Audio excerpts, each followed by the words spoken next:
Hello students, myself Mr. Shiv. Today I am going to give you the summary of The Boy Who Broke the Bank, written by Ruskin Bond. So let's start here the summary.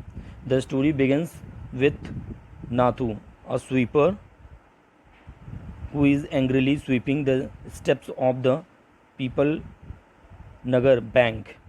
कहानी की शुरुआत people नगर bank की सीढ़ियों पर गुस्से से झाड़ू लगाने वाले सफाई कर्मी नाथू से होती है। The bank is owned by a local rich man सेठ गोविंद राम। बैंक का मालिक स्थानीय अमीर आदमी सेठ गोविंद राम का था।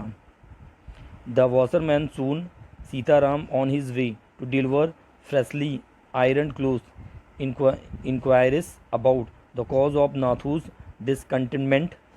Nathu had asked for a rise, but he neither got the raise nor his salary for the month. It was the 10th of the month and he was still not received his salary. He intends to quit his job at the bank once he receives his salary.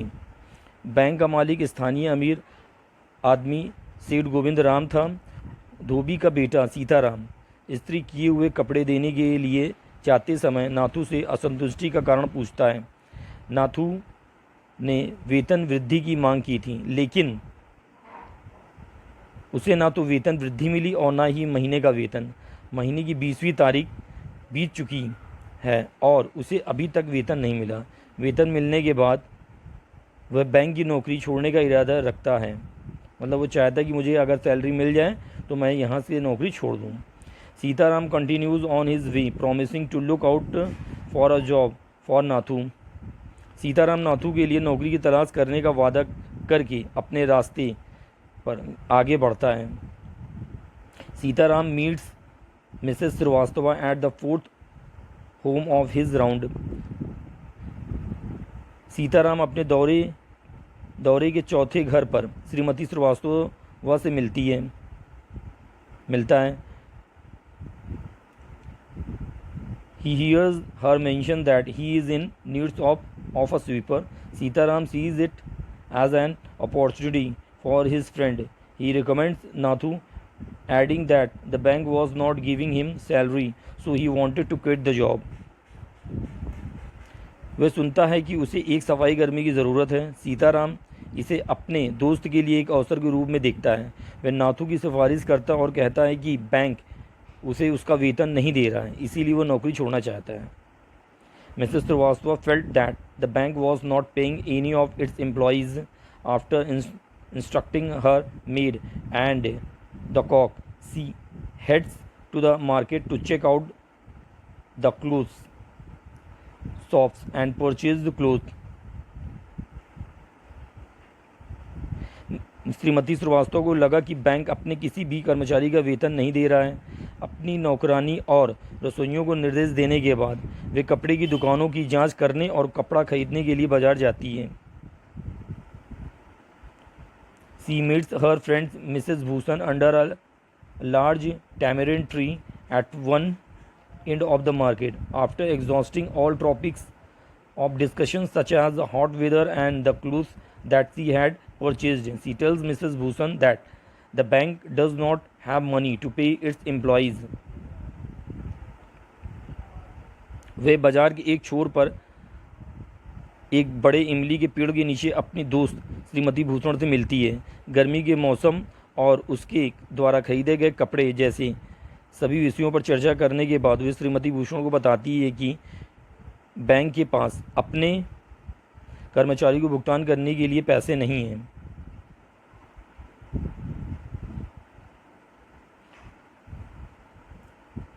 She tells Mrs. Bhushan that the bank does not have any money to pay his employees. She has come to know of this from the sweeper.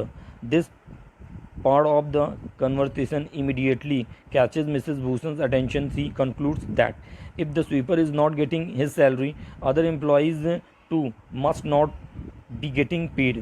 She rushes to look for her husband to share this news. बातचीत का ये हिस्सा तुरंत श्रीमती भूषण का ध्यान आकर्षित करता है। निष्कर्ष निकालती है कि अगर सफाई कर्मचारी को उसका वेतन नहीं मिल रहा है तो अन्य कर्मचारी को भी वेतन नहीं मिल रहा होगा। वह ये खबर बताने के लिए अपने पति की तलाश में भागती है।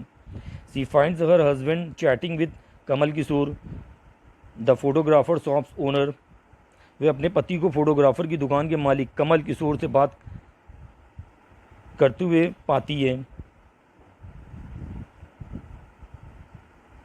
She tells him that the People Nagar Bank is about to go bankrupt as it has stopped paying its employee. Kamal Kishore is not perturbed as he did not have money in the bank. His neighbor Deep Chand, who was a barber, had an account at the bank. वह उसे बताती कि people नगर bank दिवालिया होने वाला है क्योंकि उसने अपने कर्मचारी को वेतन देना बंद कर दिया है। कमल किशोर परेशान नहीं होता है क्योंकि उसके पास बैंक में पैसे नहीं थे। उसके पड़ोसी दीपचंद जो नाई था उसका बैंक में खाता था, इसीलिए कमल किशोर दीपचंद से बैंक से अपने पैसे निकालने के लिए कहता है। So Kamal Kishore rushes to the Deepchand to withdraw his money from the bank. Deepchand was cutting the hair of an elderly gentleman who gets up midway of his hair. As soon as he hears the news, he rushes to the general merchant's store to call up Seth Govind Ram. Deepchand एक बुजुर्ग सज्जन के बाल काट रहे थे, जो खबर सुनते ही बीच में ही उठकर खड़े हो जाते हैं। वे सेठ गोविंद राम को फ़ोन करने के लिए जनरल मर्चेंट की दुकान पर जाते हैं। The Seth was holidaying in Kashmir, so he could not be contacted. The gentleman forms an opinion that the Seth's absence was his flight to avoid the penalties of his bank going bankrupt. The old gentleman thus tries to verify the rumor. This gives confirmation of the rumors and gives it validity, and then it is spread throughout the bazaar. The customer, the betel seller, the tailor, the free vendor, the jewelers, and the beggar.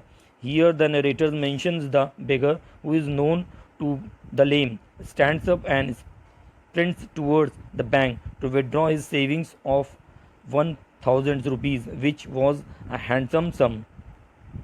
सेठ कश्मीर में छुट्टियां मना रहा था, इसीलिए उससे संपर्क नहीं हो रहा था। सज्जन व्यक्ति की राय है कि सेठ की अनुपस्थिति उसके बैंक के दिवालिया होने के दंड से बचने के लिए उसकी उड़ान थी। इस प्रकार वृद्ध सज्जन अफवाह की पुष्टि करने की कोशिश करते हैं। इससे अफवाह की पुष्टि होती है और उसे वैधता मिलती है और फिर ये पूरे बाज़ार में फैल जाती है। ग्राहक, पान विक्रेता, दर्जी, मुफ्त विक्रेता, जौहरी और भिखारी। ये वर्णनकर्ता उस भिखारी का उल्लेख करता है जो लंगड़ा मान जाता है, खड़ा होता है और अपनी बचत के 1,000 रुपये निकालने के लिए बैंक की ओर भागता है, जो एक अच्छी रकम थी। The town has never before faced any crisis, natural और man made, so the crashing of the bank excited all its residents. Those who have money rush to withdraw it. Others are glad that they did not have money in the bank. Everyone is aware of the luxuries lifestyle of the owner, leading to many stories behind the reasons for collapse of the bank. Rumors such as the Seth fleeing the state, the Seth fleeing the country, and the Seth hiding in the town were doing rounds. One said Seth hangs himself, and another added that the sweeper boy found him. शहर ने पहले कभी किसी संकट का सामना नहीं किया था, चाहे वे प्राकृतिक हो या मानव द्वारा निर्मित। इसलिए बैंक के डूबने से सभी निवासी उत्साहित थे।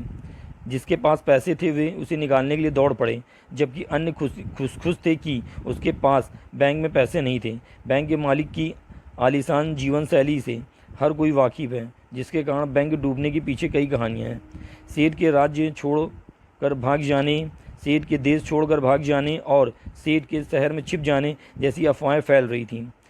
एक ने कहा कि सेठ ने खुद को फांसी लगा दी और दूसरे ने कहा कि सफाई कर्मी ने उसे ढूंढ निकाला।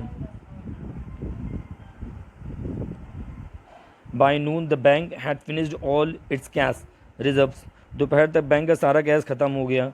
दे could get more cash but it would take time, लेकिन और उन्हें कैश मिल सकता था, लेकिन इसमें समय लगेगा।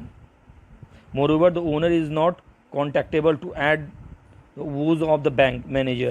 The bank manager tries to placate the irritated customer, but nobody is willing to listen to him. They start shouting, then they start throwing stones and rubbish at the bank. The next day, the sweeper, unaware of the collapse of the bank, is more irritated by the glass, stone, and rubbish that he has to sweep. His friend Sitaram tells him that the bank has collapsed and he would have to look for a new job.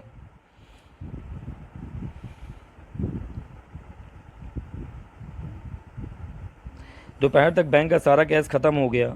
उन्हें और cash मिल सकता था, लेकिन इसमें समय लगेगा। इसके अलावा मालिक से संपर्क नहीं हो रहा था, जिसमें बैंक मैनेजर की परेशानी और बढ़ गई। बैंक मैनेजर परेशान ग्राहकों को शांत करने की कोशिश करता, लेकिन कोई भी उसकी ये बात सुनने को तैयार नहीं होता। वे चिल्लाना शुरू कर देते हैं, फिर वे बैंक पर पत्थर और कूड़ा फेंकना शुरू कर देते हैं। अगले दिन सफाई कर्मचारी, जो बैंक के ढहने से अनजान है, कांच, पत्थर और कूड़े से और अधिक परेशान हो जाता है, जिससे उसे झाड़ना पड़ता है। उसका दोस्त सीताराम उसे बताता है कि बैंक ढह गया है और उसे नई नौकरी ढूंढनी होगी।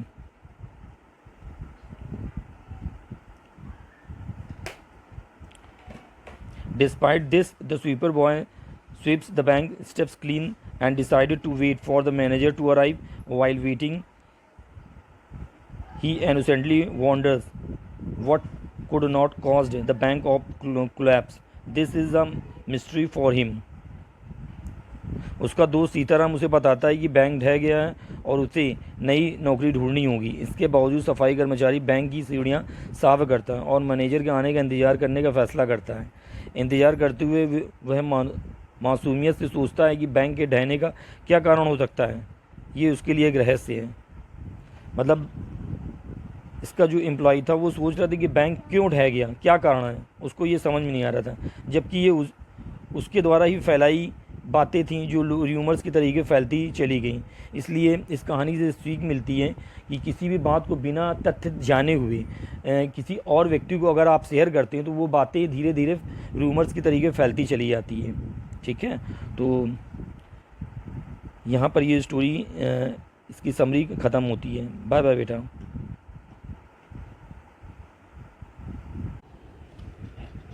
Hello students, myself Mr. Shiv.